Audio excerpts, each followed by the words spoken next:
الله الرحمن الرحيم الحمد لله الذي لا يبلغ مدحته القائلون ولا يحصي نعماءه العادون ولا يعدي حقه المجتهدون الذي ليس لصفته حد محدود ولا نعت موجود ولا وقت معدود ولا أجل ممدود فطر الخلائق بقدرته ونشر الرياح برحمته الصلاة والسلام على الرسول المسدد المصطفى العمجد المحمود الأحمد سيدنا ومولانا ومولى الكونين جد الحسن والحسين عاني والقاسم محمد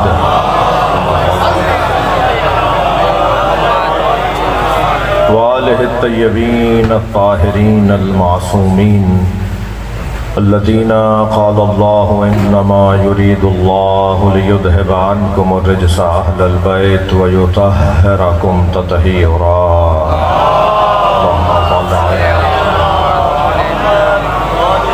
ولعنة الله على أعدائهم أجمعين من يوم عداوتهم إلى قيام يوم الدين أما بعد قال الحكيم في قرآن الكريم بسم الله الرحمن الرحيم وجعلناهم أئمة يهدون بأمرنا وأوحينا إليهم فعل الخيرات وإقام الصلاة وإيتاء الزكاة وكانوا لنا عابدين صلوات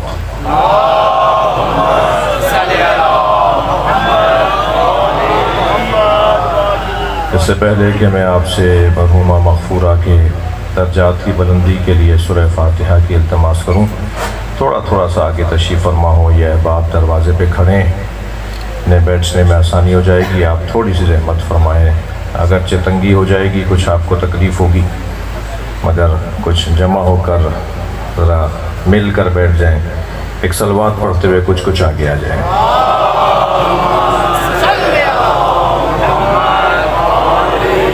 اس سے بلند صلوات ہدیہ کریں۔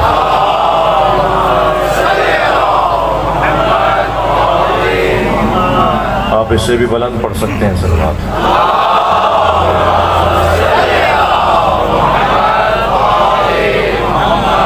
ایک اور بھی بلند صلوات۔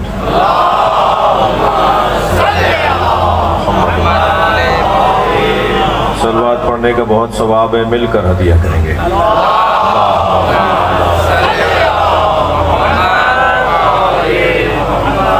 التماس کر رہا ہوں، ایک مرتبہ سورہ فاتحہ، 3 مرتبہ سورہ اخلاص، والدہ مرحومہ مغفورہ امیر شاہ محمد تالپور اور اس خاندان کے دیگر تمام مرحومین، آپ سب کے مرحومین، مرحومہ مغفورہ کے لیے خاص طور پر، اور تمام مرحومین کو شامل سورہ فاتحہ قرار دیجیے۔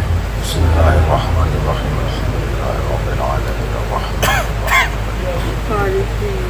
إياك نعبد وإياك نستعين اهدنا الصراط المستقيم صراط الذين أنعمت عليهم غير المغضوب عليهم ولا الضالين بسم الله الرحمن الرحيم قل هو الله أحد الله الصمد لم يلد ولم يولد ولم يكن له كفوا أحد بسم الله الرحمن الرحيم قل هو الله أحد الله الصمد لم يلد ولم يولد ولم يكن له كفوا أحد بسم الله الرحمن الرحيم قل هو الله أحد الله الصمد لم يلد ولم يولد ولم يكن له كفوا أحد اللهم صل على محمد وعلى محمد۔ مرحومہ کی مغفرت کے لیے اور میر غلام اکبر تالپور کی صحت و سلامتی کے لیے بآواز بلند تر صلوات۔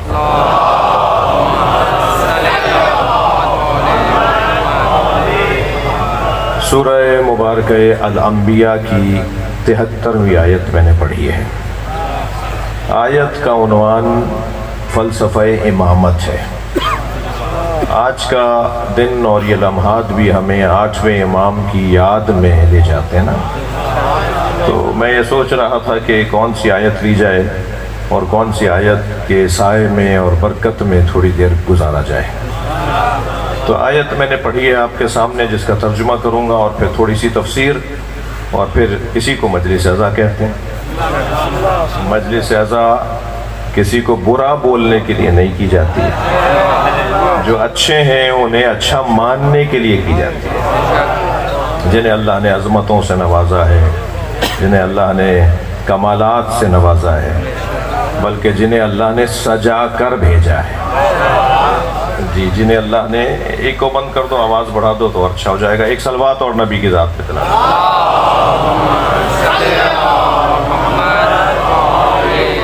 اس سے بھی بلند صلوات پڑھیں گے۔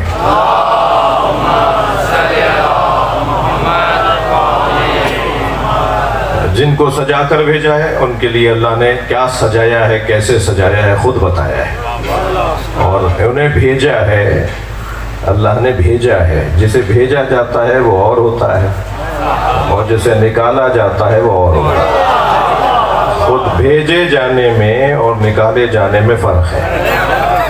جنہیں بھیجا جاتا ہے ان کے واپسی کا بھی انتظار ہوتا ہے، اور جنہیں نکالا جاتا ہے ان کی واپسی کا، ان کی واپس نہ آنے کا انتظار ہوتا ہے۔ انہیں واپس بلا کے کیا کرنا ہے جنہیں نکال دیا۔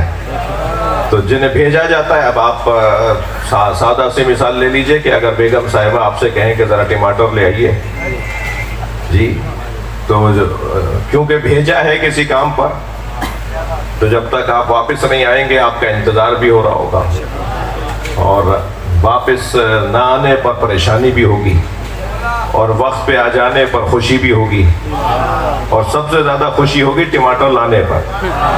معاف کیجیے گا، اگر خالی ہاتھ لٹکاتے ہوئے آ گئے تو بھیجنے والی آپ سے کہے گی کہ آپ کو کسی کام پہ بھیجا تھا، اور اگر آپ نے جواب دے دیا کہ صاحب میں تو بھول گیا، تو پھر اس کا مطلب یہ ہے کہ بھیجنے والے کے انتخاب پر شک ہوگا کہ آپ نے بھیجا اسے کیونکہ جو کام ہی نہیں کر سکتا۔ صلوات پڑھیں ذرا نبی کی ذات پر۔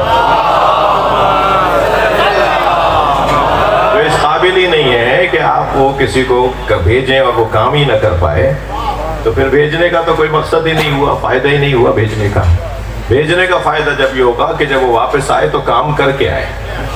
پروردگار عالم نے تمام نبیوں کو بھیجا ہے، اور بھیجا ہے تو پھر سجا کر بھیجا ہے، اور تمام ائمہ کو اللہ نے بھیجا ہے، روانہ کیا ہے، ارسال کیا ہے، یہ آئے ہیں وہاں سے، تو پھر بھیجا ہے تو پھر یقیناً سجا کر بھیجا ہے۔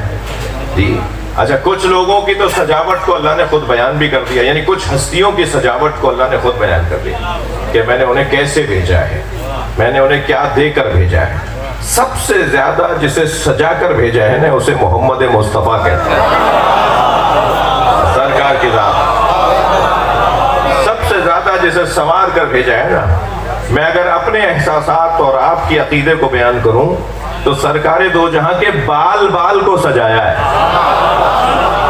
ہاں، ایک ایک انگ کو سجایا ہے، سرکار کے ایک ایک رنگ کو سجایا ہے، سرکار کے ایک ایک ڈھنگ کو سجایا ہے۔ مجھے کہنے دیجئے ان کی چال بھی اس نے بنا کر بھیجی ہے کہ میرا نبی چلتا کیسے ہے، میرا نبی بیٹھتا کیسے ہے، میرا نبی اٹھتا کیسے ہے۔ جتنا اہتمام کے ساتھ اللہ نے نبی کو بھیجا ہے نا، کسی کو بھی نہیں بھیجا، اور سب سے زیادہ اہتمام نبی کے لیے اللہ نے کیا۔ تھکے ہوئے تو نہیں نہ ہو رہا؟ سب سے زیادہ اللہ نے جس کے لیے اہتمام کیا ہے وہ ہمارے نبی ہیں، سرکار دو جہاں ہیں۔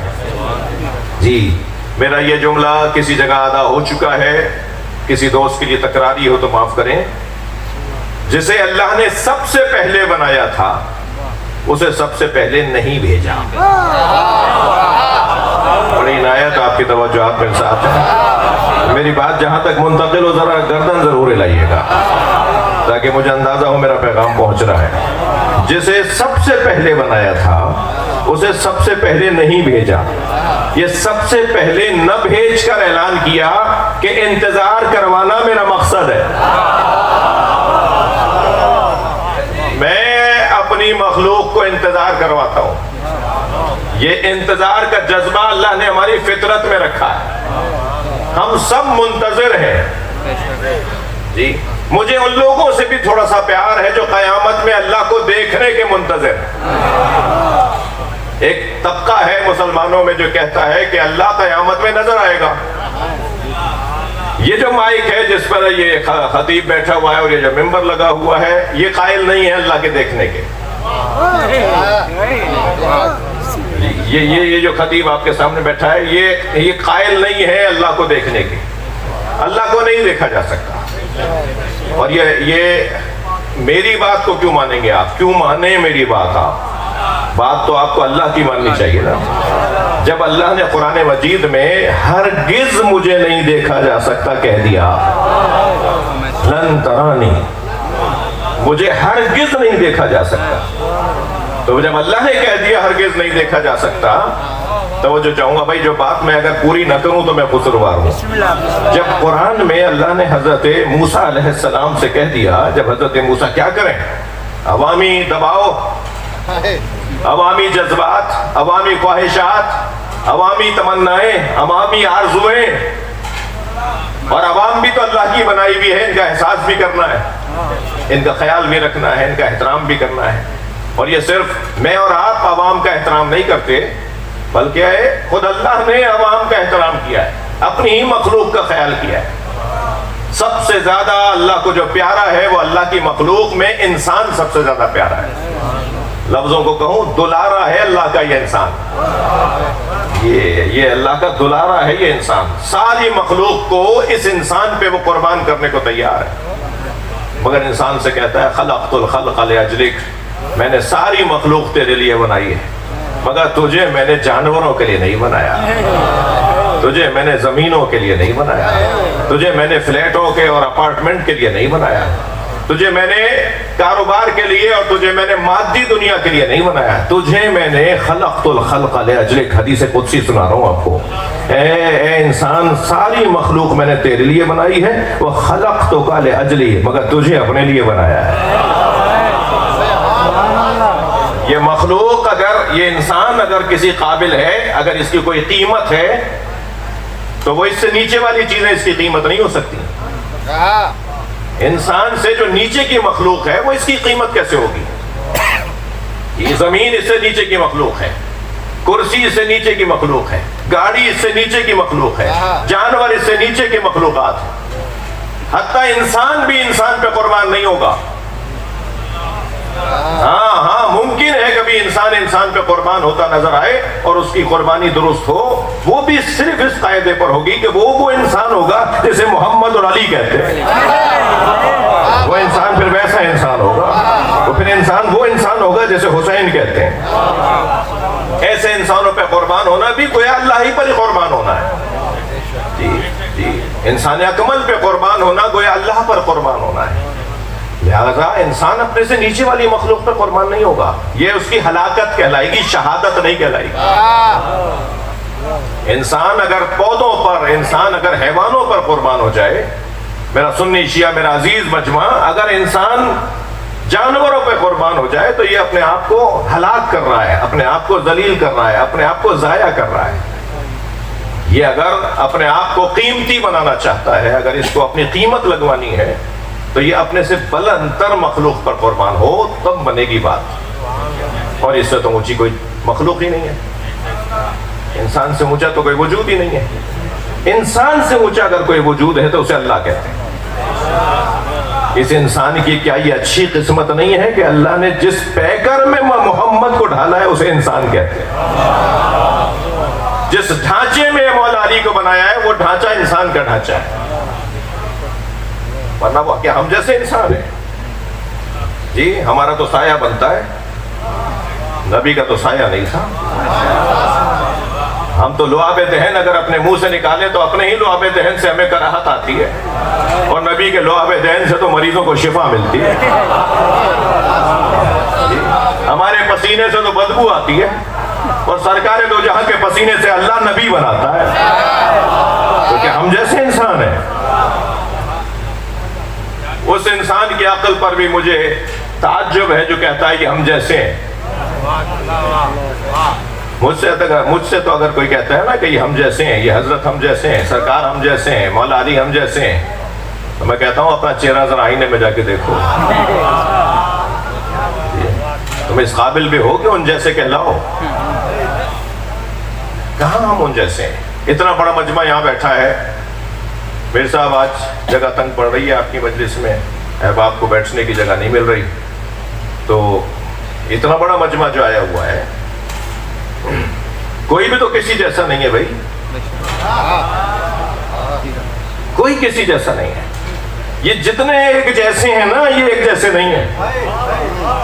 یہ اس بات میں تو ایک جیسے ہیں کہ یہ نبی رسول امام نہیں ہے، مگر کوئی بھی تو کسی جیسا نہیں ہے. ہر شخص کی صلاحیت رہتا ہے، ہر شخص کے اندر اہلیت رہتا ہے، ہر شخص کے اندر قابلیت رہتا ہے، ہر شخص کی سوچ رہتا ہے، ہر شخص کے فیصلے مختلف ہیں، ہر شخص کی ترجیحات مختلف ہیں، ہر شخص کی خواہشات مختلف ہیں. کوئی کسی جیسا نہیں ہے. اور یہی اللہ کی خالقیت کا کرشمہ ہے کہ اس نے ایک جیسوں کو بھی ایک جیسا نہیں بنایا. ایک ہی ماں باپ کے 4 بچے، سلوات ہدیہ کر دیں ذرا سرکار کی راہ.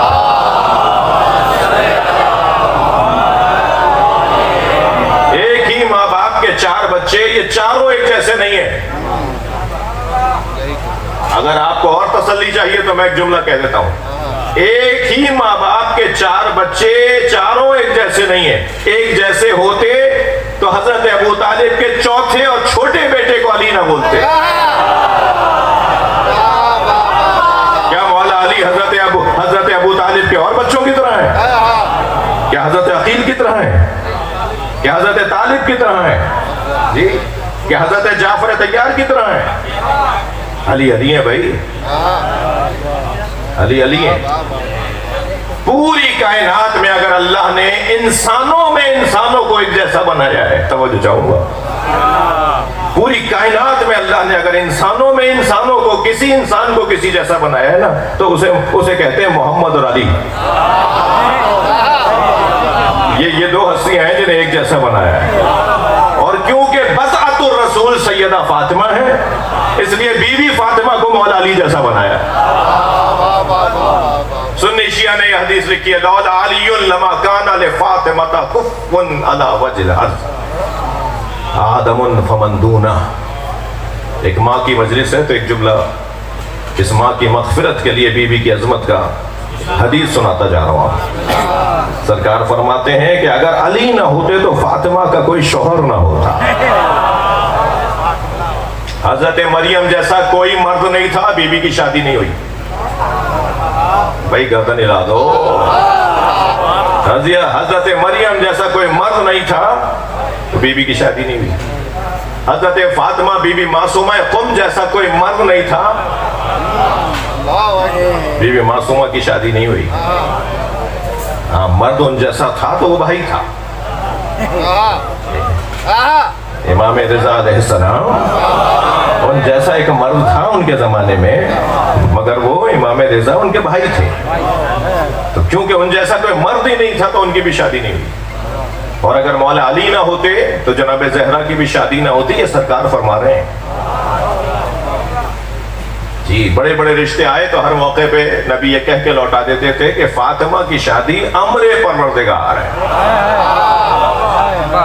جیسے میں اللہ کے حکم اور اللہ کی شریعت میں اللہ کے حکم کا پابند ہوں، ایسے ہی فاطمہ کے شوہر کے بارے میں بھی اللہ ہی بتائے گا کون بنے گا. جی، یہ ایک بڑی علمی اور لطیف بحث ہے. اسے کسی اور موقع کے لیے ہم رہنے دیں تو بہتر ہے، کسی اور موقع پہ بات ہو. مگر اتنا طے ہے کہ کوئی کسی جیسا نہیں، کسی جیسا نہیں ہے.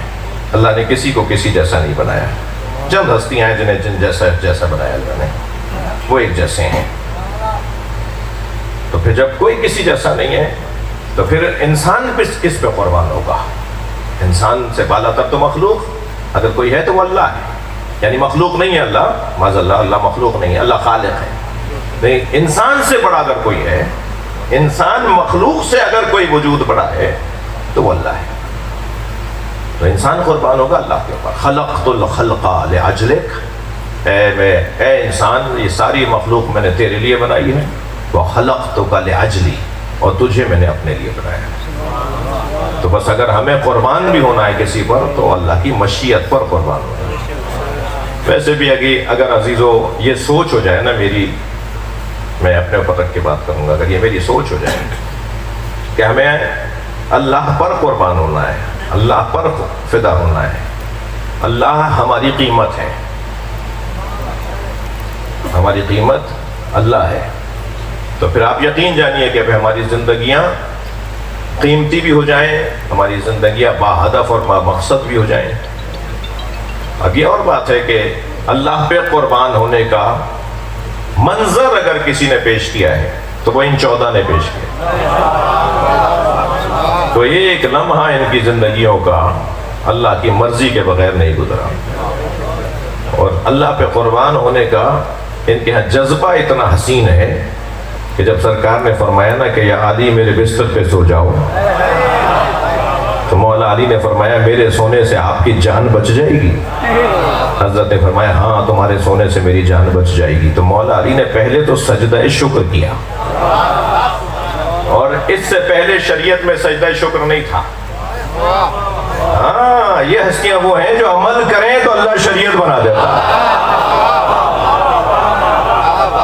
یہ وہ ہستیاں ہیں۔ ہم تو شریعت کے مطابق زندگی گزارتے ہیں نا، شریعت ان کی اداؤں کو کہتے ہیں۔ بھائی میرے سنی بھائی بھی تشریف فرما ہے، یا بھی آج ہی جمعے کے دن آپ نے خطبے میں شرکت فرمائی ہوگی۔ خطیب جمعہ آپ کے علاقے کا، مسجد کا، جہاں بھی آپ آج تھے جمعے میں، وہ 2 خطبوں کے درمیان بیٹھ گئے تھے۔ 2 خطبے، ایک خطبہ پڑھ کے بیٹھے اور اس کے بعد پھر کھڑے ہوئے، پھر انہوں نے دوسرا خطبہ شروع کیا۔ یہ وقفہ کیوں دیا؟ بیٹھے کیوں؟ یہ شریعت میں کہاں سے آیا؟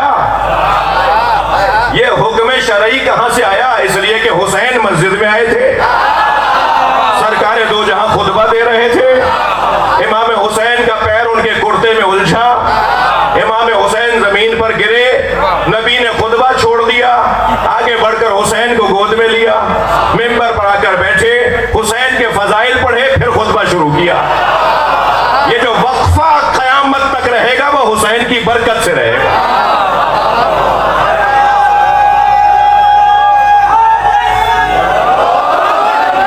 بڑی عنایت۔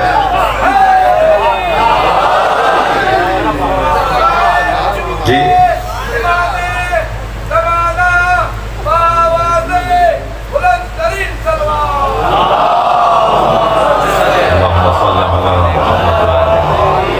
میرے عزیز جو کھڑے ہوئے، میں کیا کروں کہ گنجائش ہے نہیں، اگر تھوڑا سا اور جم کے بیٹھ جائیں گے تو میرے اوپر عنایت ہوگی۔ یہ عزیز تھوڑا سا بیٹھ جائیں گے، تھوڑا سا اور ہمت کریں آگے آنے۔ ادھر تھوڑا سا آپ اٹھ کے اگر اس طرف آ جائیں گے تو پھر جگہ اور اچھی لگے گی، بنے گی۔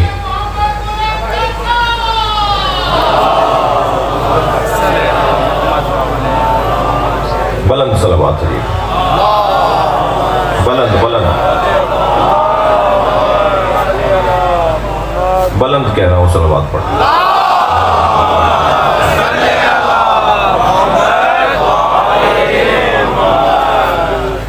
ارفعوا اصواتکم عند الصلاۃ علی، جب مجھ پر درود پڑھو تو اپنی آوازوں کو بلند کر لو۔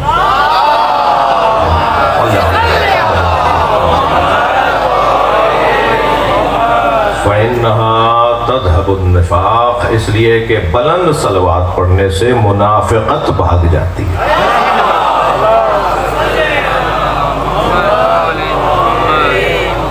جی ایک اور صلوات۔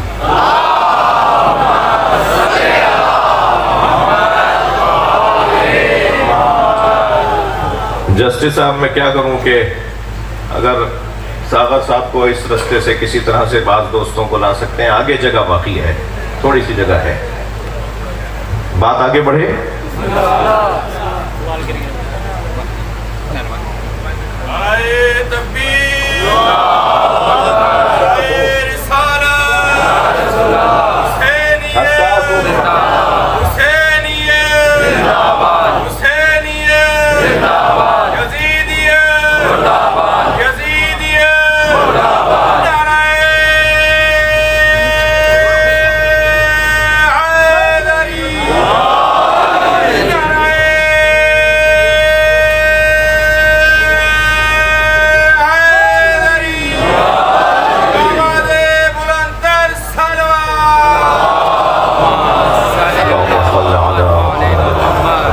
حساس ہوں، پھر میں جانتا بھی ہوں بہت شخصیات کو، تو وہ اچھا نہیں لگ رہا مجھے، اس لیے میں نے یہ وقفہ دے دیا، ٹائم بھی کافی ہو چکا ہے اور بہت زیادہ آپ کو ذہن ادھر سامنے کھڑے ہیں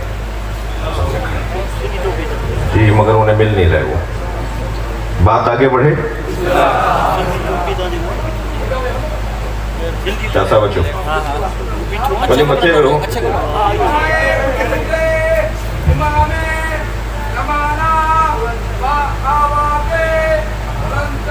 صلوات.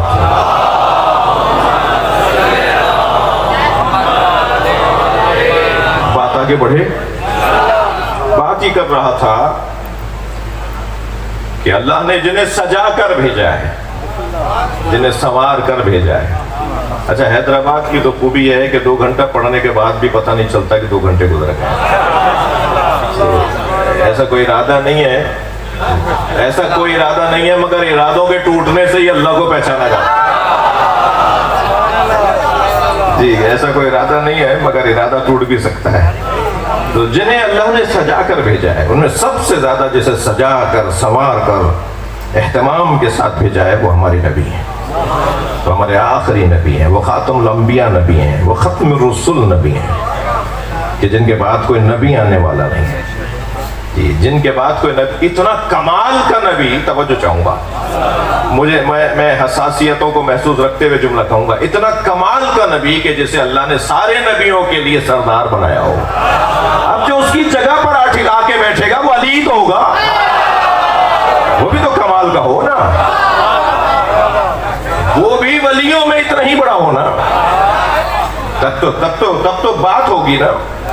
اور جس نبی کو اللہ نے ایسے سجا کر بھیجا کہ ان کے لعاب دہن کو شفا بنا دیا. جی، ان کے پسینے کو اللہ نے نبیوں کی خلقت کا ذریعہ بنا دیا. حدیث مبارکہ میں ہے کہ اللہ نے جب عالم انوار میں سرکار دو جہاں کو خلق کیا اور سرکار دو جہاں نے پہلا سجدہ اللہ کی بارگاہ میں بجا لائے، تو اس سجدے سے جب اٹھے تو آپ کی پیشانی پہ پسینے کے قطرات تھے. تو اللہ نے نبی کی پیشانی کے قطرات سے نبیوں کو خلق کیا. مجھے اپنی ہی لکھی ہوئی نعت کے 2 مصرے یاد آ رہے ہیں. میں نے عرض کیا تھا کہ عرق، اردو میں اور فارسی میں عرق پسینے کو کہتے ہیں. عرق جبین سے لے کر نبی بنائے گئے. اس نعت کا مطلب ہے کہ جہان حسن سے یہ انقلاب ہو نہ سکا، جہان حسن سے یہ انقلاب ہو نہ سکا، محمد عربی کا جواب ہو نہ سکا. جی، اس نعت کے مطلع کے بعد جس شعر کو میں سنانا چاہ رہا تھا وہ یہ کہ عرق جبین سے لے کر نبی بنائے گئے، پھر اس کے بعد پسینہ گلاب ہو نہ سکا. اللہ نے سب سے اچھی خوشبو اگر بنائی ہے اور پسینہ بھی اگر نبی کا پسینہ ہو. مولا علی جیسے وجود کو اگر آنکھوں میں شفا ملے تو وہ نبی کے لعاب دہن سے ملے. فخر کے ساتھ فرمائیں جب کسی نے کہا یا علی آپ تو وہ باتیں بتاتے ہیں جو غیب کی باتیں ہیں، حضرت نے فرمایا عالم الغیب اللہ وللہ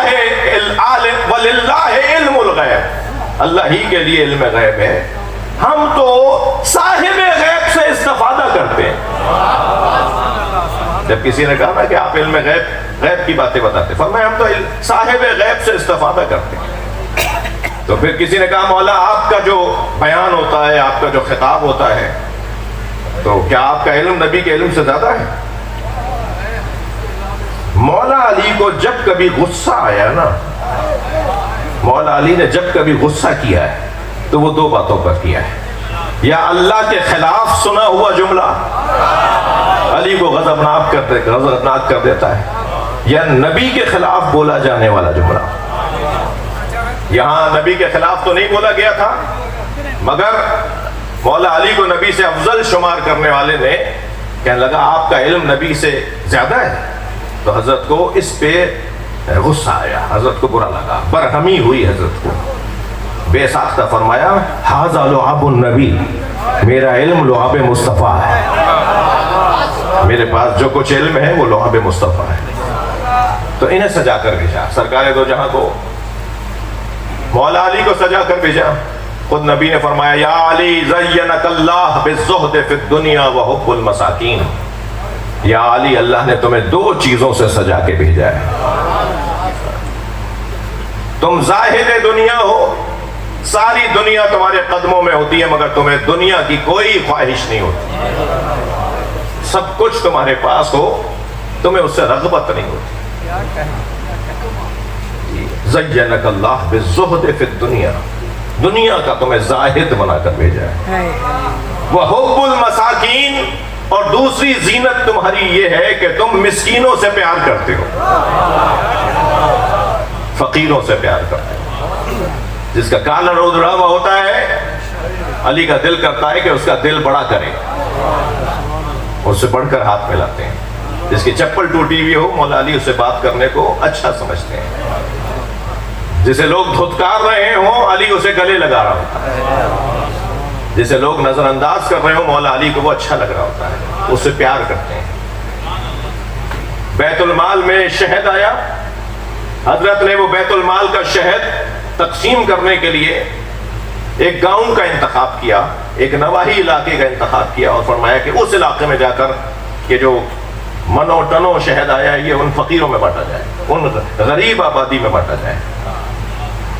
اور جب مولا کے گورنر بانٹ رہے تھے اور کارندے اور عمال مولا کے تقسیم کر رہے تھے شہد کو، تو ان میں سے ایک نے اچانک دیکھا کہ علی اس لائن میں لگے ہوئے ہیں جس میں لینے والے کھڑے ہیں۔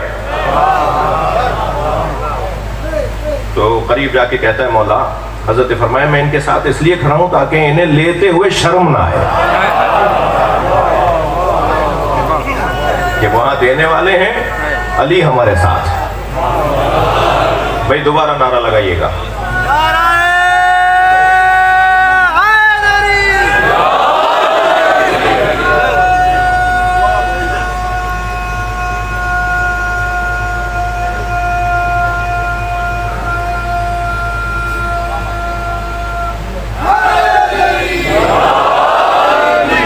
دیکھیے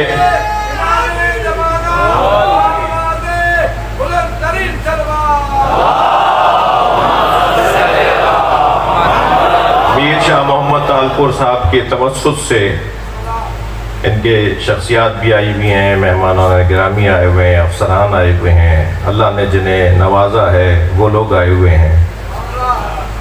ابھی تاج حضرت صاحب کی مجلس سویم میں سی ایم صاحب ایسے ہی سامنے تشریف فرما تھے، پوری مجلس سنی انہوں نے، کوئی 8-10 وزراء بھی آئے ہوئے تھے مجلس میں، اور سارے سندھ کے افسران بھی، بڑے افسران بھی سب آئے ہوئے تھے۔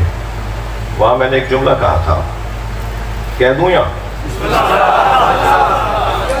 اور وہ میں نے سی ایم صاحب سے کہا تھا کہ میں آپ کے توسط سے آپ سے بھی کہہ رہا ہوں اور آپ کی پوری حکومت سے کہہ رہا ہوں اور افسران سے کہہ رہا ہوں کہ صرف رشوت لینا حرام نہیں ہے،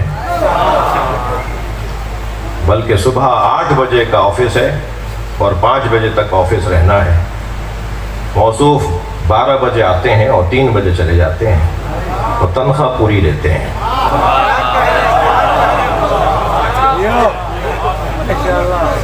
آپ کیوں پریشان ہو رہے ہیں؟ نہیں؟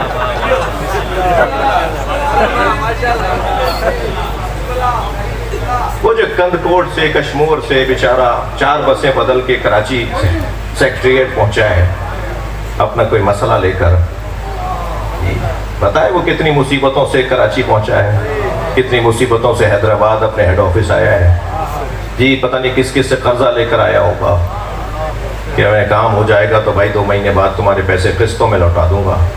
وہ 5000 روپے بھی وہ قسطوں میں لوٹائے گا، اتنا بیچارہ مسکین ہے۔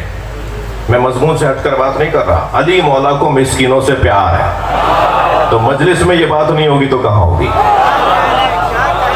ناراض نہیں ہو میری کسی بات پر، یہ جگہ ہی مجلس میں کرنے کی، بات ہی مجلس میں کرنے کی ہے نا۔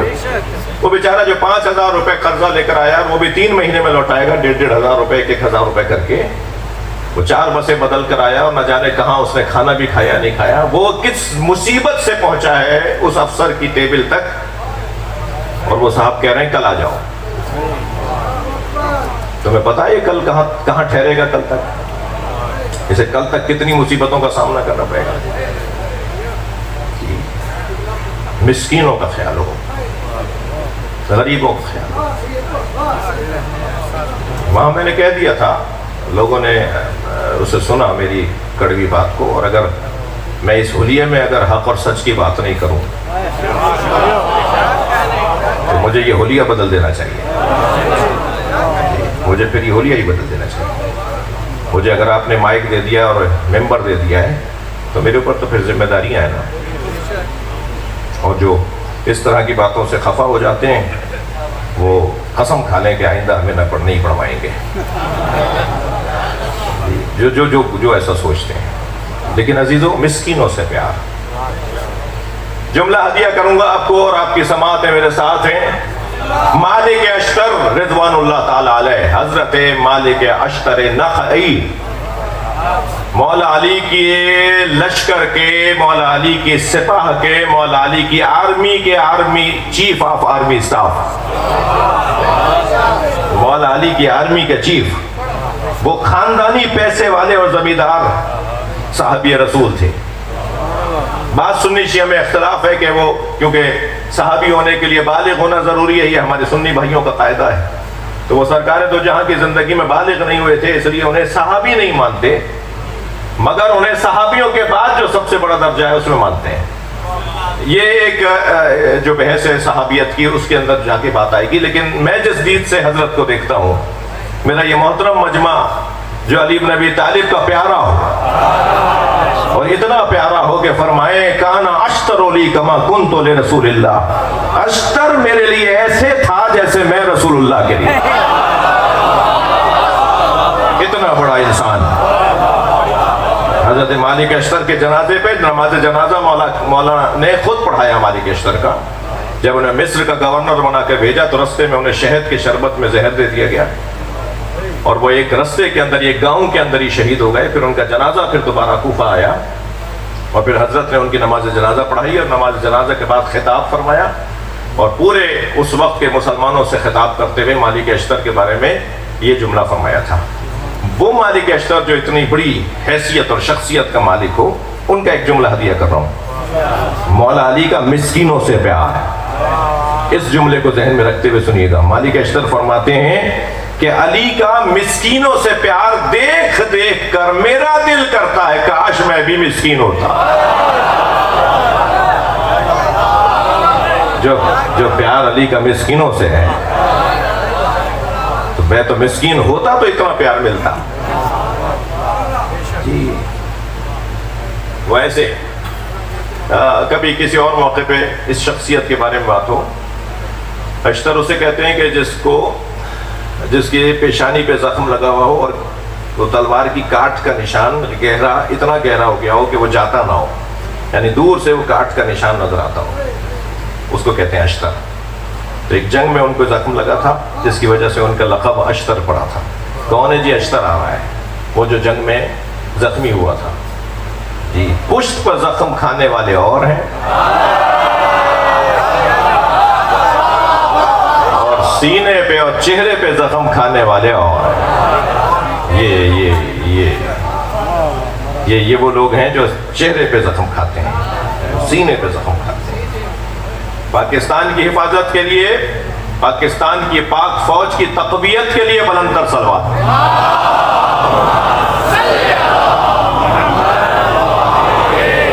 لگا دیجئے ایک دفعہ نعرہ پاکستان، بلند صلوات پڑھیں.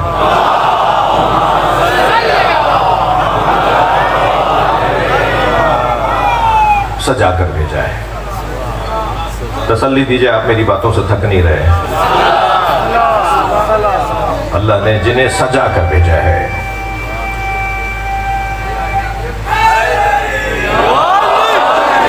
یہ نعرہ بھی ثواب بھی تھا اور اس بات کا جواب تھا کہ تھک نہیں رہے. جنہیں سجا کر بھیجا ان میں سے اللہ کیا اعلان کرا، وَجَعَلْنَاهُمْ، بہت لمبا مقدمہ ہو گیا، مجھے معاف کریں گے.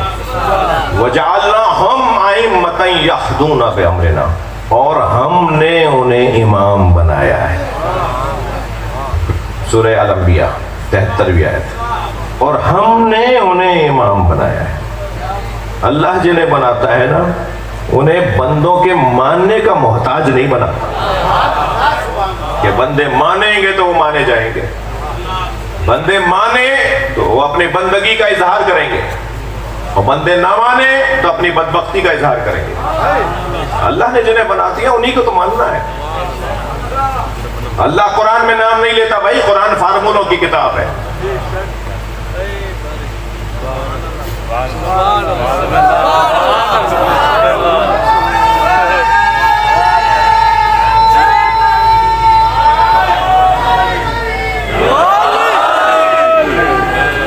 بارش شروع ہوئی ہے مگر ماشاءاللہ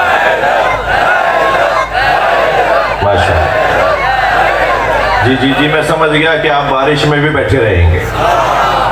میں بات آگے بڑھا رہا ہوں، اور بات یہ ہے کہ اللہ جنہیں بنا کر بھیجتا ہے وہ پھر بندوں کے بنانے کے تو ویسے ہی محتاج نہیں ہوتے ہیں۔ بندے انہیں کیا بنائیں گے؟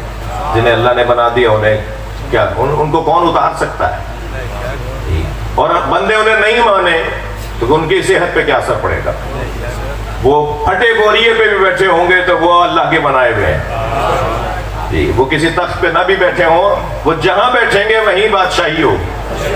وہ اللہ کے بنائے ہوئے ہیں جی، اللہ کے بنائے ہوئے ہیں۔ اللہ نہ بننے والا ہے کہ اسے بنائے کوئی تو اللہ بنایا جائے۔ یہ ہمارے اور ہمارے غیر مسلم بھائیوں میں ایک موٹا سا فرق ہے جی۔ اللہ کو بنایا نہیں جاتا، اللہ کو کوئی بناتا نہیں، اللہ ہے۔ اللہ کو ایک مانا جاتا ہے۔ اللہ کو وحدہ لا، توحید کا مطلب اللہ بنانا نہیں ہے، ایک ماننا ہے۔ توحید کا مطلب ایک بنانا نہیں ہے، ایک ماننا ہے۔ وہ ایک ہے، یہ ماننا ہے جی۔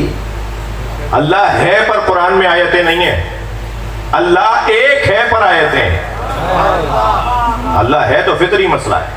دنیا میں کون ہے جو اللہ کو نہیں مانتا؟ جو کسی کو بھی نہیں مانتا نا، اور کہتا ہے میں کسی کو نہیں مانتا، یہ خود جملہ کہہ رہا ہے کہ وہ کسی کو مانتا ہے۔ وہ بعض اوقات آپ کو جملے سننے کو ملیں گے، میں کوئی اصول نہیں مانتا، یہ بھی تو ایک اصول ہے۔ یہ خود ایک اصول ہے یا نہیں ہے؟ تو دنیا میں آپ کو کوئی نہیں ملے گا جو اللہ کو نہ مانتا ہو۔ وہ اور بات ہے کہ اپنی پسند کا، اپنے مزاج کا، جو اب تک اللہ سمجھا اسے اللہ مان لیا، لیکن اللہ وہ ماننا ہے جو اللہ ہے۔ یا میں اور لفظوں کو بہتر کرتا ہوں، وہ اللہ ماننا ہے جو مصطفیٰ نے بتایا ہے۔ قل هو اللہ احد، اے میرے حبیب تم کہہ دو وہ اللہ احد ہے۔ یا اللہ تو نے خود کیوں نہیں کہہ دیا؟ سورہ ہو اللہ احد سے شروع کیوں نہیں ہوا؟ قل سے کیوں شروع ہوا؟ اس لیے کہ اللہ چاہتا ہے وہ اللہ مانو جو میرا مصطفیٰ بتائے۔ بتانے والا اتنا اچھا ٹیچر ہے، بتانے والا اتنا اچھا معلم ہے کہ جب وہ بتائے گا تو وہی بتائے گا جو ہے۔ لہذا معلم اول فارابی اور معلم ثانی ارسطو نہیں ہے، معلم اول سرکار دو جہاں ہے، اور معلم ثانی علی بن ابی طالب ہے۔ یہ نبی اور علی بتائیں گے کہ اللہ کیسے مانا جائے گا۔ ایسا ہی ہے، تو اس نے انہیں بنایا ہے۔ وَجَعَلْنَهُمْ أَئِمَّةً، امام بنایا ہے، يَهْدُونَ بِأَمْرِنَا، ان کا کام یہ ہے کہ وہ ہمارے امر کی ہدایت کرتے ہیں۔ وَأَوْحَيْنَا إِلَيْهِمْ فِعْلَ الْخَيْرَاتِ، اور ہم نے ان پر وحی کی ہے نیک کاموں کی۔ وَإِقَامُ الصَّلَاةِ، اور نماز قائم کرنے کی وحی ہم نے کی ہے۔ وَإِيتَاءُ الزَّكَاةِ، اور زکوٰۃ ادا کرنے کی وحی ہم نے کی ہے۔ ممکن ہے کوئی کہے کہ صاحب وحی تو صرف انبیاء پر آتی ہے، قرآن ائمہ پر وحی کی بات کر رہا ہے۔ وہ جو قرآن میں وحی اللہ پر آتی ہے اسی قرآن میں ہے کہ ائمہ پر وحی آتی ہے۔ اس کا مطلب یہ ہے کہ وحی کی پھر دو قسمیں بنے گی، ایک وحی قرآنی جو صرف سرکار پر آئی اور ان کے علاوہ کسی اور پر نہیں آتی، اور ایک وحی غیر قرآنی، وحی بیانی۔ قرآن کیسے سمجھاؤ گے؟ قرآن کے بیان کی وحی، اللہ کی مشیت کی وحی۔ شب قدر میں جو فرشتے نازل ہوتے ہیں، امر لے کر آتے ہیں، وہ وحی ہے یا نہیں؟ مگر وہ وحی قرآنی نہیں ہے۔ قرآن صرف سرکار پر آیا اور سرکار کی رحلت پر قرآن ختم ہو گیا، مگر وحی نہیں بند ہوئی، وحی منقطع نہیں ہوئی۔ وحی یعنی اللہ کا پیغام، اللہ کی مشیت، اللہ کا امر، وہ آتا رہے گا، مگر قرآن نہیں۔ قرآن ختم ہو گیا، قرآن مکمل ہو گیا، قرآن تمام ہو گیا۔ شب قدر میں حتیٰ مطلع الفجر، جو صبح فجر تک، یعنی طلوع فجر تک جو وحی اور فرشتے نازل ہوتے رہتے ہیں، تنزل الملائکۃ والروح، یہ جو ملائکہ نازل ہوتے ہیں، یہ جو روح نازل ہوتی ہے، یہ بھی تو وحی ہے نا جی۔ وَأَوْحَيْنَا إِلَى النَّحْلِ، اور ہم نے شہد کی مکھی پر وحی کی۔ یہ کون سی وحی ہے بھائی؟ قرآنی وحی ہے معاذاللہ۔ یہ جو قرآن کہہ رہے ہیں ہم نے شہد کی مکھی پہ وحی کی۔ وَأَوْحَيْنَا إِلَى أُمِّ مُوسَىٰ، اور ہم نے موسیٰ کے اوپر جو وحی کی، تو یہ کون سی قرآن کی وحی ہے؟ تو وحی تو ہے وہ۔ تو پھر قرآن مجید میں خود وحی کی، وَأَوْحَيْنَا إِلَيْهِمْ فِعْلَ الْخَيْرَاتِ، جو ابھی میں آیت پڑھ رہا ہوں، یہ بھی تو آیت پڑھ رہا ہوں نا میں۔ یہ کون سی وحی ہے کہ جو پھر اللہ ائمہ پر نازل کرتا ہے؟ یہ وحی قرآنی نہیں ہے، قرآن نہیں ہے یہ۔ اگر آپ سے کوئی کہنا کہ صاحب شیعہ حضرات کہتے ہیں کہ ان کے ائمہ پر وحی نازل ہوتی ہے لہذا وہ قرآن کے مکمل ہونے کے قائل نہیں ہے، یہ تہمت ہے، یہ جھوٹ ہے، یہ الزام ہے، یہ نافہمی ہے، یہ بدنیتی ہے، یہ نیتوں کی خرابی ہے، یہ خون کی خرابی ہے۔ الزام لگا رہے ہو، تمہیں خود پتا ہے کہ وحی کی کتنی قسمیں ہیں۔ یہ جو بعض حضرات ایسی باتیں کرتے ہیں اپنے مائکوں پر، اپنی کتابوں میں، انہیں خود پتا ہے کہ وحی کی قسمیں ہیں، صرف وحی قرآنی نہیں ہوتی۔ یہ میں نے آپ کے سامنے کچھ آیتیں پڑھی ہیں، یہ آیتیں ہیں نا بھائی، ابھی آپ کے ساتھ آپ کے پاس موبائل موجود ہے، میں دوبارہ پڑھ دیتا ہوں، آپ گوگل پہ سرچ کیجئے، قرآن کی آیت ہے یہ۔ اور ہم نے ان پر وحی کس بات کی؟ فعل الخیرات، نیک کاموں کی وحی ہم کرتے ہیں ان کے اوپر۔ اور ہم نے اوحینا، ہم نے کی وحی الیہم فعل الخیرات واقام الصلاۃ وایتاء الزکات وکانوا لنا عابدین۔ یہ جو آخری حصہ ہے نا، مجھے کچھ دیر آپ کے ساتھ رہنا ہے اس آیت میں۔ وکانوا لنا عابدین، اور یہ ہیں فقط اور فقط ہمارے بندے۔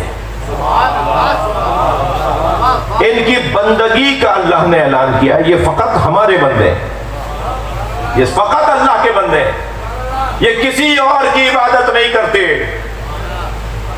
ایک مرتبہ بھی اگر مولا علی نے کسی ایسی جگہ پر جا کر دکھا دیا ہوتا تو مسلمان آج آپ کا جینا دو بھر کر دیتا، اور خود جنہیں بڑا مانتا ہے وہ 40 سال تک بت پرستی کرتے رہے۔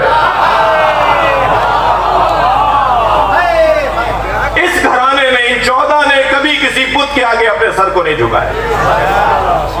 ہر قبیلے کا، ناراض نہیں ہوئیے گا، ہر قبیلے کا ایک بت تھا۔ میں طالب علم ہوں، دعویٰ کرنا میری عادت نہیں ہے، مگر میں یہاں دعویٰ کر رہا ہوں، ہر قبیلے کا ایک بت تھا۔ اوپن چیلنج ہے، کوئی بنی ہاشم کا بت دکھائے۔ بنی ہاشم کا، نبی کے خاندان کا کوئی بت نہیں تھا۔ یہ کسی کے آگے اپنا سر نہیں جھکاتے تھے، یہ کسی صنم کے آگے جا کے نہیں جھکتے تھے۔ یہ اس وقت میں بھی موحد تھے جب شریعت نہیں آئی تھی۔ جب پوچھا نا میرے مولا سے کہ آپ کے اجداد کس کی عبادت کرتے تھے، فرمایا اللہ کی۔ کہ کس دین کے مطابق؟ فرمایا دین ابراہیم کے مطابق۔ میرے اجداد دین ابراہیمی کے مطابق اللہ کی عبادت کرتے تھے جی۔ ابھی نماز واجب نہیں ہوئی تھی کہ صحابہ کرام کہتے ہیں، خاص طور پر جو اسلام سے پہلے جن لوگوں نے نبی مکرم کی زندگی کو دیکھا، وہ فرماتے ہیں کہ ہم نے دیکھا، بارہا دیکھا کہ عبداللہ کے بیٹے یعنی سرکار دو جہاں خانہ کعبہ کے حدود میں آتے ہیں اور مخصوص ارکان ادا کرتے ہیں، کھڑے ہو جاتے ہیں، جھک جاتے ہیں، پیشانی رکھ دیتے ہیں زمین پر، اور جب وہ کھڑے ہوتے ہیں اور کچھ ذکر پڑھتے ہیں تو دوڑتا دوڑتا ایک جوان آتا ہے جو ان کے پیچھے کھڑا ہو جاتا ہے، اور پھر بہت جلدی ایک خاتون آتی ہے جو اس جوان کے پیچھے کھڑی ہو جاتی ہے۔ ہم نے کچھ دن تک تو یہ منظر دیکھا، بالآخر پوچھ لیا یہ جوان کون ہے اور یہ عورت کون ہے، تو بتایا یہ علی ہے اور یہ ختیجہ ہے۔ اسلام میں سب سے پہلی جماعت جو ابھی نماز ہی واجب نہیں ہوئی تھی، وہ سرکار پڑھاتے تھے، مولا علی اور جناب ختیجہ پڑھتی تھی جی۔ میں ایک ٹی وی چینل پر تھا، گفتگو شروع ہو گئی کہ خواتین نماز جماعت میں جا سکتی ہیں، نہیں، تو وہاں مفتی صاحب ایک ہمارے دوست تشریف فرما تھے، میں نے ان سے پوچھا کہ آپ فرمائیں گے کہ نبی مکرم جب نماز پڑھتے تھے اعلان اسلام سے پہلے، اعلان شریعت سے پہلے، تو نبی مکرم کے پیچھے تاریخ میں ہے کہ مولا علی اور جناب خدیجہ نماز پڑھتی تھیں؟ کہا یہ تو ہے۔ میں نے کہا یہی دلیل ہے کہ عورتوں کو بھی جماعت میں جانے کا ثواب ہے، مگر ان کے لیے شرائط ہیں، ان کے لیے کچھ سختیاں ہیں، ان کے لیے کچھ آداب ہیں، ان کے لیے کچھ شرائط ہیں، اگر وہ نہیں پورے ہو رہے تو وہ نہیں جائیں گی۔ لیکن اگر شرائط پوری ہو رہے ہیں، بعض ممالک میں ہے، مکہ مدینہ میں ہے، نجف کربلا میں، مشہد میں ہے، تو وہاں خواتین جماعت میں جاتی ہیں۔ یہ گھرانہ وہ گھرانہ ہے، صرف اور صرف اللہ کے بندے ہیں، اور جو صرف اور صرف اللہ کے بندے ہو نا، جو صرف اور صرف اللہ کے بندے ہو، پھر وہ کسی سے خوف نہیں کھاتے۔ جس امام کی آج ولادت کا دن گزر رہا ہے، شب ہے، یہ لمحات گزر رہے ہیں، ان کے والد کی کیفیت یہ کہ گہوارے میں بات کرتے ہیں، اور ان کے بیٹے کی کیفیت یہ کہ 8 سال کی عمر میں جب مامون الرشید کی سواریاں گزرنے لگی ہیں، بادشاہ کی سواریاں، تو گھوڑے آگے پیچھے اور پروٹوکول اور ایک ہٹو اور رکو اور بادشاہ آ رہا ہے، یہ اعلان ہو رہے ہیں۔ تو مامون الرشید نے دیکھا کہ بچے کھیل رہے ہیں، سارے بچے اسے دیکھ کر، اس کی سواریوں کو دیکھ کر دوڑنے لگے، چھپنے لگے، جانے لگے، مگر ایک بچہ تھا جو اپنی جگہ کھڑا تھا۔ امام رضا کے بیٹے امام محمد تقی کا واقعہ ہے یہ، اللہم صل علی محمد، وہ اپنی جگہ پر کھڑا ہوا ہے۔ تو ایک مرتبہ دوڑتا ہوا گھوڑا بادشاہ کا اس نے روک دیا اور امام کو آواز دے کر کہا کہ جب سب بچے بھاگ گئے تو تم کیوں نہیں گئے؟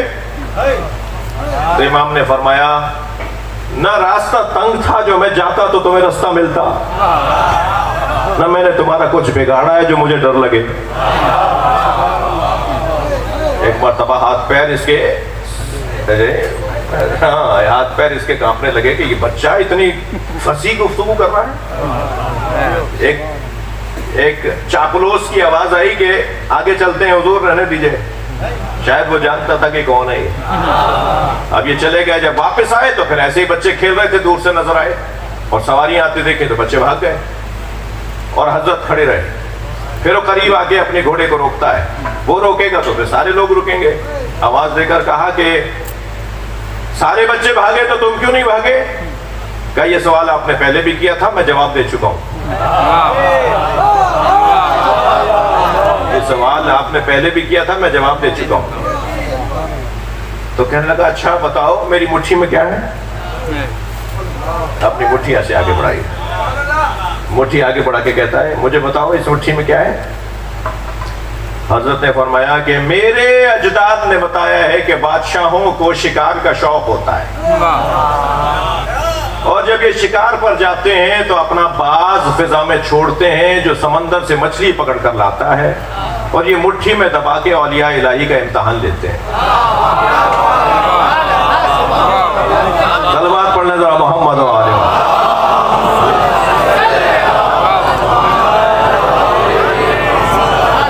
یہاں علامہ ذیشان الجوادی کا بڑا حسین جملہ ہے۔ کیا صاحب علامہ ذیشان الجوادی کہتے ہیں کہ اگر حضرت نے اتنا کہہ دیا ہوتا کہ تمہاری مٹھی میں مچھلی ہے تو حضرت کا علم تو معلوم ہو جاتا کہ کتنا علم ہے، مگر کتنا وسیع علم ہے یہ معلوم نہ ہوتا۔ یہ اس گھرانے کے بچوں کی جرات ہے۔ اور امام موسیٰ کاظم میرے مولا رضا کے والد، پہلا دن دنیا میں تشریف لائے۔ اچھا اس میں کوئی کیسے ہوگا، یہ کیسے ہو سکتا ہے، یہ کیسے ہوگا، یہ کیسے، بھائی جنہیں اللہ نے سجا کر بھیجا ہے تم انہیں کچھ دیر بعد مان لینا، مگر سجانے والے کو مان لو۔ اللہ نے سجا کے بھیجا ہے نا، اللہ نے پڑھا کر بھیجا ہے نا۔ پہلا دن ہے حضرت کی آمد کا، دنیا میں تشریف لائے امام موسیٰ کاظم علیہ السلام۔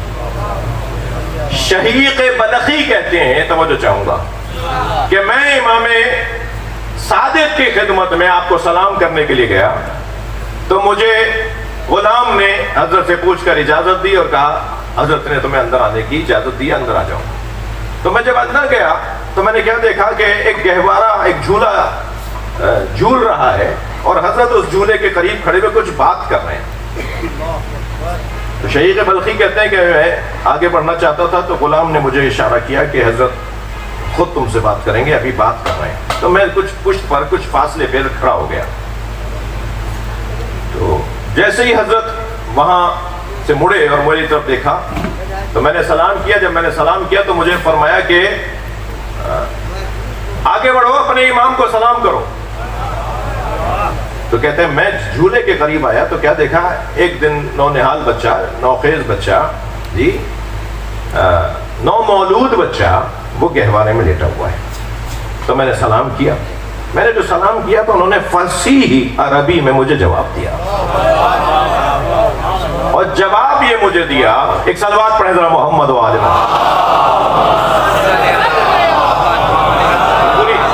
پوری روایت جو میں نے مجلس کے لیے یادداشت کی تھی میں پوری سنا دیتا ہوں۔ تو امام نے فرمایا فقال علی اذهب، جاؤ جا کر اپنے مولا کو سلام کرو۔ تو میں نے سلام کیا، السلام علیکم ایھا الطفل الصغیر، اے نومولود، اے کم سن بچے، اے نومولود، تم پہ میرا سلام۔ تو ان کا جواب آیا علیک السلام، فغیر اسم ابنتک التی سمیتہا امس، کل تمہارے ہاں ایک بیٹی پیدا ہوئی ہے، دنیا کی نگاہ میں خود آ جائیں، دنیا کی نگاہ میں خود آ جائیں ہیں، اور فرما رہے ہیں کہ فغیر اسم ابنتک التی سمیتہا امس، کل تمہارے ہاں ایک بیٹی پیدا ہوئی جس کا تم نے نام رکھا ہے، وہ نام ہمیں پسند نہیں ہے، اسے بدل دو۔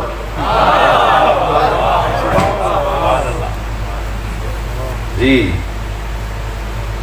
وہ کہتا ہے کہ شیخ بلخی کہتا ہے کانت ولدت لی ابنتن، اور یہ بات سچ تھی، میرے یہاں ایک بیٹی ہوئی تھی، وَسَمَّيْتُهَا بِالْحُمَيْرَةِ، میں نے اس بچی کا نام حمیرہ رکھا تھا۔ صلوات پڑھنے محمد،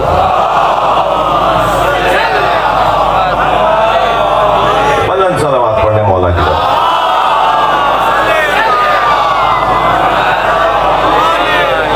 میر صاحب کہتے ہیں کہ اذا جاء الطعام بطل الکلام، جب کھانا آ جاتا ہے تو کلام ختم ہو جاتا ہے، تو کیونکہ خوشبو آ رہی ہے تو اب میرے کلام سے زیادہ تو توجہ کہیں اور ہو جائے گی۔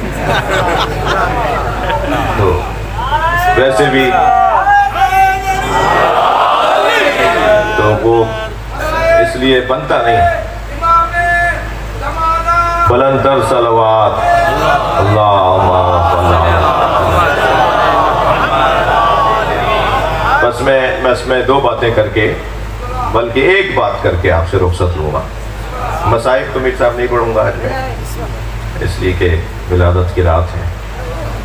ائمہ اہل بیت نے حکم دیا ہے میں کہ ہماری خوشی میں خوش اور ہمارے غم میں غم مناؤ، تو کیونکہ شب خوشی کی شب ہے، اس لیے تہذیب یہی ہے ہماری۔ ٹھیک ہے ٹھیک ہے۔ تو وہ جو میں آپ کو مولا رضا کا ایک قول سنانا چاہ رہا ہوں، سب بسم اللہ نہیں کہہ رہے۔ مولا رضا فرماتے ہیں لا تجلس بالاربع، خبردار 4 لوگوں کے ساتھ مت بیٹھا کرو، 4 لوگوں کے ساتھ مت بیٹھا کرو۔ فاسقن، کاذبن،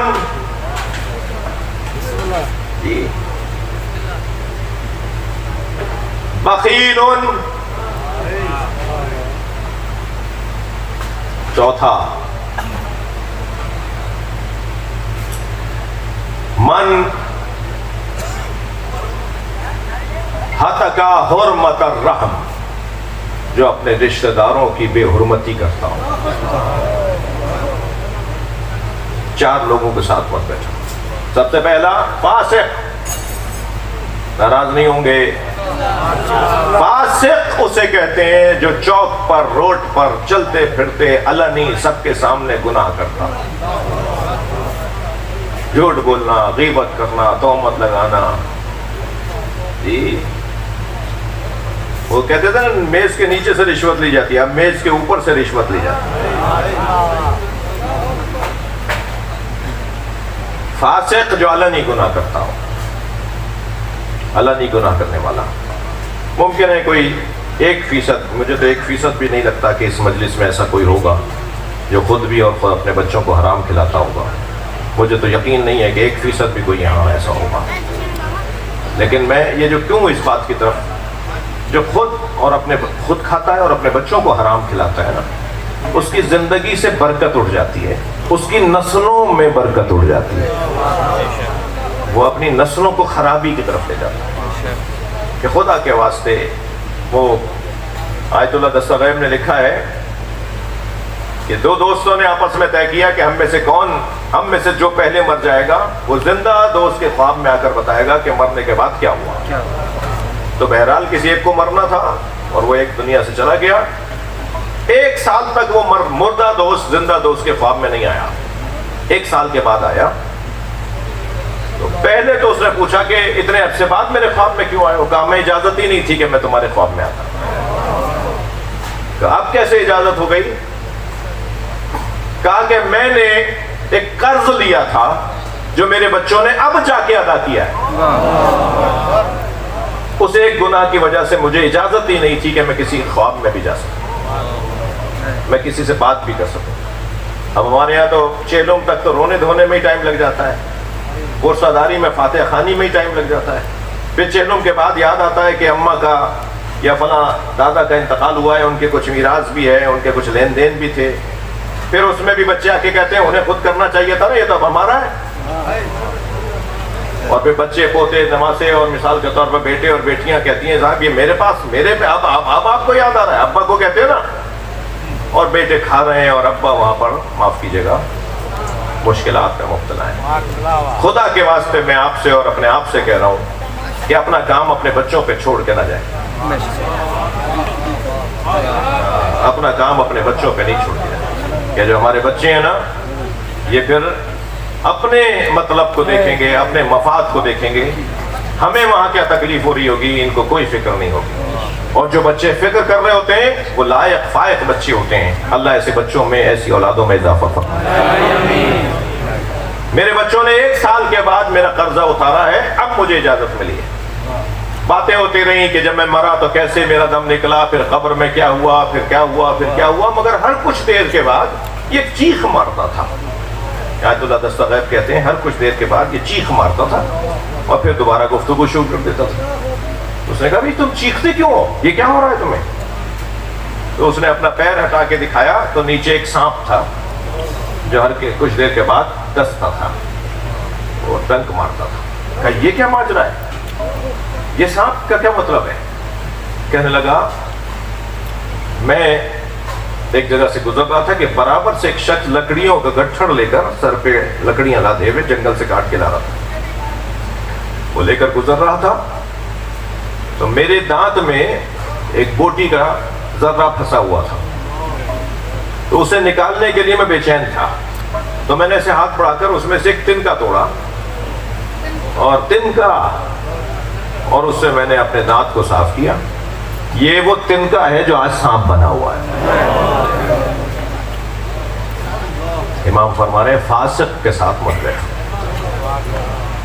اس لیے کہ یہ تمہیں بھی ایسا ہی کرنے پہ آمادہ کر لے گا جیسا وہ خود کرتا ہے۔ کاذباً جھوٹے کے ساتھ مت بیٹھو، جھوٹے کے ساتھ مت بیٹھو، جھوٹا تمہیں سراب دکھائے گا۔ بخیل بخیل کے ساتھ مت بیٹھو، اس لیے کہ یہ تمہیں نیکیوں سے روکے گا، تمہیں اچھے کاموں سے روکے گا۔ اور وہ شخص جو اپنے رشتہ داروں کے ساتھ بے حرمتی کرتا ہو، رشتہ داروں کی توہین کرتا ہو، رشتہ داروں کو نظر انداز کرتا ہو، اس کے ساتھ نہیں بیٹھو، اس لیے کہ ملعون ملعون عند اللہ قاطع الرحم، سرکار فرماتے ہیں اللہ کے نزدیک وہ منون ہے جو رشتہ داریوں کو توڑتا ہو۔ رشتہ دار ہے بھائی، اللہ نے بنایا ہے، سنی ہے، شیعہ ہے، حتی غیر مسلم ہے، آپ کے عقیدے کا نہیں ہے، رشتہ دار ہے۔ رشتہ دار ہے، کسی بھی مسلک کا بھی ہو وہ رشتہ دار ہے۔ آپ کو پسند نہیں ہے وہ رشتہ دار ہے، مجھے اچھا نہیں لگتا وہ رشتہ دار ہے۔ یہ رشتے اللہ نے بنائے ہیں، اللہ کے بنائے ہوئوں کو کوئی توڑ نہیں سکتا۔ یا اللہ مرحومہ کی مغفرت فرما، ان کے درجات کو بلند فرما، ان کی قبر کی منزلوں کو آسان فرما، برزخ کی منزلوں کو آسان فرما، انہیں جوار جناب فاطمہ زہرا میں جگہ عطا فرما، انہیں بیویوں کی زیارت نصیب فرما، ان کے بچوں کو، ان کے خانوادے کو، ان کے شوہر کو ان کے لیے کار خیر کی توفیق عطا فرما، ہم سب کی عاقبت بخیر فرما، امام زمانہ کے ظہور میں تعجیل فرما، تعجیل فرما، تعجیل فرما۔ سورہ فاتحہ تلاوت فرما۔ بسم اللہ الرحمن الرحیم۔